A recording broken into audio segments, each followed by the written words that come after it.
A Eulogy for the Historical Epic by Daniel Choi. The once ubiquitous genre of the 2000s, led by films like Braveheart, Gladiator, and Troy, has notably been absent from the 2010s. Is it adieu or au revoir? My name is Maximus Decimus Meridius. If you were alive in the 2000s, you might remember the cavalcade of historical epics whose sepia-toned posters were mainstays of the cinematic walls. Gladiator, Troy, 300, Apocalypto, Kingdom of Heaven, The Passion of the Christ, The Last Samurai, Master and Commander, The Far Side of the World, the list goes on. You may wonder if The Passion of the Christ truly belongs here, but the religious and historical are so closely entwined that I might as well conflate them here. It's Ben-Hur, any version,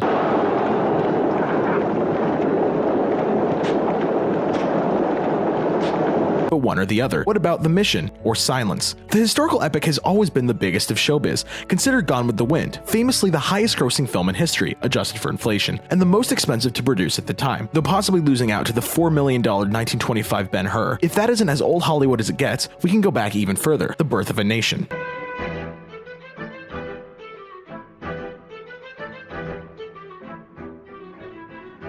Let's not tiptoe around the fact that The Birth of a Nation is unabashedly racist KKK propaganda, and also understand that like-minded individuals have only learned to be more discreet over time. That out of the way, it was the first 12-reel film ever made, meaning it was the first film to clock in at 3 hours of runtime, and it was the first film to employ hundreds of extras for a battle sequence. The industry quickly scaled up. Gone with the Wind famously exhausted the Screen Actor Guild's 1,500 members to play dead and wounded Confederate soldiers, bolstering that even further with 1,000 dummies.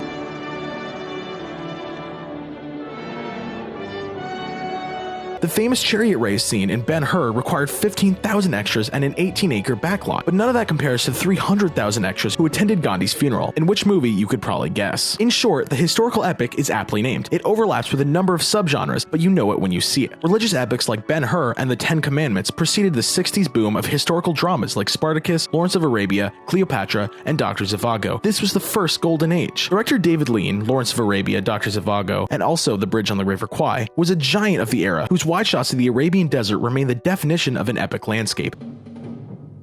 His name will live in history.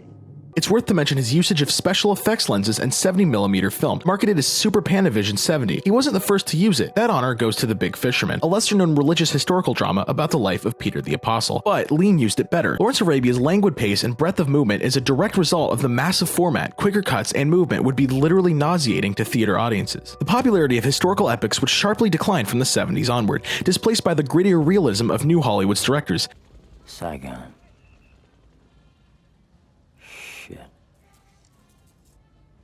I'm still only in Saigon.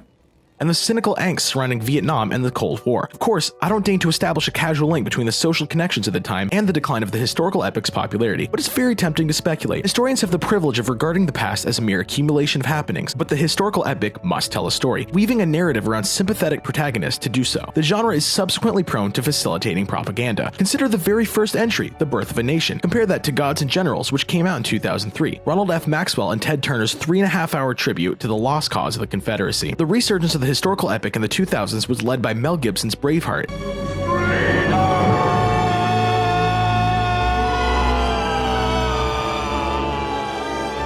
And Ridley Scott's Gladiator, the latter more so. In fact, Scott would continue to lead the new wave with films like Kingdom of Heaven, Robin Hood, and Exodus: Gods and Kings, though their middling success could perhaps be attributed to, or simply referred to as, the genre's subsequent denouement. Gibson would follow up on Braveheart with The Passion of the Christ and Apocalypto, both notable for attempting to have dialogue completely in their respective historical languages. Other successful films in the second wave included Troy, featuring Brad Pitt in his prime as the hero Achilles, Master and Commander, The Far Side of the World, which featured Gladiator's Russell Crowe and Paul Bettany, who puts the vision in WandaVision, Martin Scorsese's The Aviator, which featured Leonardo DiCaprio as the eccentric tycoon Howard Hughes. The way of the future, the way of the future, the way of the future, the way of the future.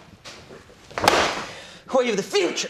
and Zack Snyder's heavily stylized 300. Many other films didn't do so well. Oliver Stone's Alexander stands out as a critically reviled box office bomb, coming out the same year, 2004, as the middlingly received King Arthur. Ridley Scott would also never replicate the success and iconicism of Gladiator, even with Russell Crowe back to the lead in Robin Hood. Since then, the historical epic has all but dropped off the face of the earth. Few notable examples exist in the 2010s. Both Darren Aronofsky's Noah and Scott's Exodus: God and Kings came out in 2014, but were controversially received with the casting of white actors in biblical roles. King Arthur: Legend of the Sword, which came out in 2017, was a box office bomb that cut short a planned 6-film franchise. Netflix has produced a couple, and I really mean a couple: Outlaw King, starring Chris Pine as the Scottish King Robert the Bruce, and The King, starring Timothy Chalamet as Henry V.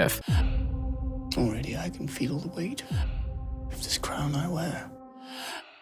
For now, it seems that the interest in the historical epic is low, but is it adieu or au revoir? In the modern age of increased social scrutiny, it's tempting to surmise that a greater pushback against conventional historical narratives has contributed to the genre's dwindling popularity. In fact, history lives on, but in different ways. More films than ever are being produced about America's underrepresented black history by black creators, including films like Selma, Ma Rainey's Black Bottom, and Judas and the Black Messiah. It's also tempting to chalk it up to the tides of trends. Can it be assumed that one day, inevitably, the historical epic will make a bombastic return? For now, it's au revoir, but only time will tell.